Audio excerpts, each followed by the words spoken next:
국방과 외교 통일 이슈를 심층적으로 살펴보는 안보열전 시간입니다. 김영준 기자 어서 오세요. 안녕하세요. 네, 오늘 준비한 주제는 우리가 발사한 위성. 이거 지난 주말이랑 월요일에 발사했던 그거 말하는 건가요? 조금 더 정확히 말하면은 네. 그건 맞는데 그 위성을 싣는 발사체에 관련된 얘기입니다. 네네. 일단 뭐 다들 접하셨겠지만 지난 주말에 우리 군이 독자 정찰 위성 425 사업 첫 타자인 전자광학 적외선 EOIR 위성을 발사해서 궤도에 띄우는 데 성공했습니다. 예.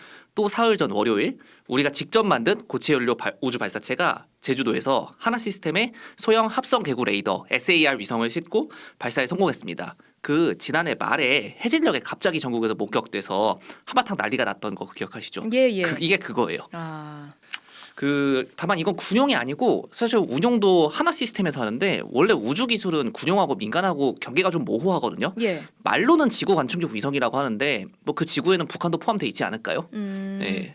관측할 때 뭐 북한에 뭔 일 생기나 이렇게 살펴보고 하는 건데 이제 발사체 얘기한다고 하셨잖아요. 그러니까 그게 다 네. 이유가 있어요. 네. 시계를 잠깐 지난달 15일로 돌려보겠습니다. 11월 15일 이날 북한이 뭐라고 발표했느냐면은 미사일 총국이 신형 중거리 탄도미사일 고체 연료 발동기 즉 엔진 연소 시험을 진행했다면서 관련 사진을 공개했어요. 네. 이날 저녁 조선중앙TV 보도 내용을 한번 들어보시겠습니다. 나라 앞에 조성된 엄중하고 불안정한 안전 환경과 적들의 군사적 공모 결탁 책동이 더욱 악랄하게 감행될 전망적인 지역의 군사 정세에 대비하여 공화국 무력의 전략적인 공격력을 보다 제고하기 위한 필수적 공정으로 된다고 하면서 신형 중거리 탄도미사일 개발 사업에 커다란 의미를 부여했습니다.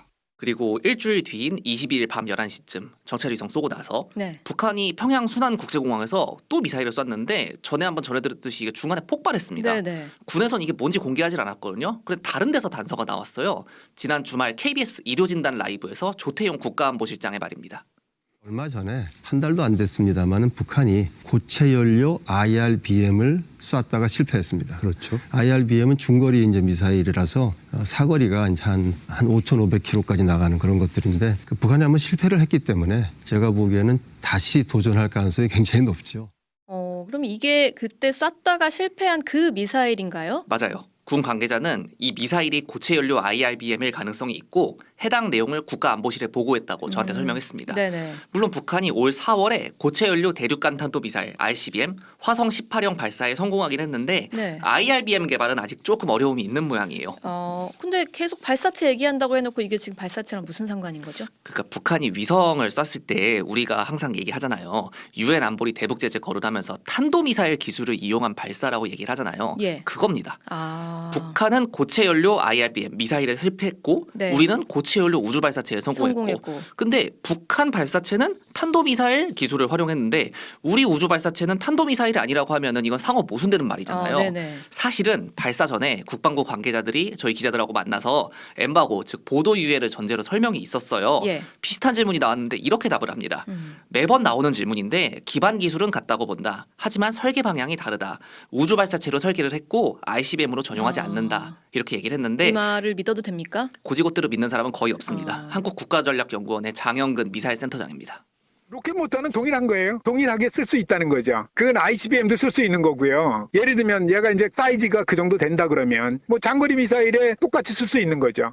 이번에 성공한 고체연료 우주 발사체도 국방과학연구소 ADD가 개발한 건데 사실 ADD가 현무 탄도미사일도 개발했거든요. 예. 그때 축적한 기술이 아주 많이 들어갔습니다. 그러니까 어쨌든 북한은 지금 이제 실패 그리고 우리는 기반 기술이 되는 그 우주 발사체에 성공했다는 건데 실제로 그럼 군사적인 측면에서는 어떻습니까? 우리는 전에도 한번 소개해드렸던 작년 국구대 날에 한번 영상으로 나왔던 현무 5 탄도미사일이 있는데요. 네. 이건 특수 목적입니다. 북한 지하벙커를 파괴하기 위해서 예. 무게는 36톤 ICBM급인데 그중에 탄도만 8톤이에요. 엄청 무거운. 이런 네네. 무거운 미사일을 쏴 날릴 수 있는 대역 로켓 모터가 이미 있는 겁니다. 아. 국방부 관계자는 실제로 우리 고체 연료 발사체 엔진이 북한 화성 18형보다 1.5배 크다고 얘기했어요. 추력이. 핵무기를 탑재할 수 없다는 한계가 당연히 있긴 하지만 중거리, 장거리 미사일에 필요한 기술을 간접적으로 개발하고 있는 거죠. 물론 1차적으로는 위성을 잘 쏘기 위한 거지만요. 그럼 북한은요? 근데 북한도 첨단 기술이 없어가지고 그렇지 지금 눈에 불 켜고 있습니다. 그 이유를 설명해 드릴게요. 예. 사실은 고체 연료 ICBM 이미 개발했고 써보기도 했으니까 IRBM은 그 줄이면 시간 문제다라는 네. 게 대체적 시각인데 이게 만약에 그렇게 되면은요 우리가 좀 골치가 아파져요. 우리도 그렇고 미국도 그렇고. 네. 왜냐하면 ICBM의 필수 요소로 대기권 재진입이라는 게 있거든요. 대기권 재진입. 대기권 밖으로 나왔다가 탄두가 다시 대기권을 부딪히고 이게 목표로 들어가면서 네네. 열하고 진동 그리고 속도 엄청 빠른 속도 속에서 목표에 정확하게 도달하게 하는 건데 예. 근데 문제는 이거는 기술적인 좀 문제가 있어 좀 복잡한 문제가 있어가지고 고각 발사로 안 됩니다. 아. 정각으로 써봐야 됩니다. 실제 네네. 사거리 발사. 근데 미국이 소위 레드라인으로 여기는 게 바로 이거거든요. 아. ICBM을 실제 사거리로 쏘는 거. 예. 그래서 아직은 이 기술이 없습니다. 재진입은 IRBM에도 필요해요. 그런데 문제는 이게 ICBM보다 쉽습니다. 속도가 ICBM보다 느리고 열도 적게 발생하거든요. 방금 제가 정각으로 쏴봐야 한다 이런 말씀 드렸잖아요. 불행히도 이미 쏴봤습니다. 2017년하고 지난해에 쏴봤고 그 미 국방부 당국자들도 재진입에 성공했다 그렇게 얘기를 했어요. 네. 그럼 어떻게 되느냐? 북한이 태평양에서 가장 주시하는 데 중에 하나가 괌입니다. 예. 앤더슨 공군기지에 전략 폭격기가 배치돼 있고 항공모함과 원자력 잠수함이 기항하는 아프라 해군기지도 있고 이번에 위성으로 거기 사진 찍었다고 얘기했잖아요. 아, 그렇군요. 북한에서 괌까지 3,000km 떨어져 있습니다. 이런 IRBM으로 타격을 할 수가 있는 거예요. 아, 그러니까 절대 얕봐서는 안 된다. 네. 이런 결론 내릴 수 있는 거네요. 그렇습니다. 네, 오늘 여기까지 듣겠습니다. 김영준 기자였습니다.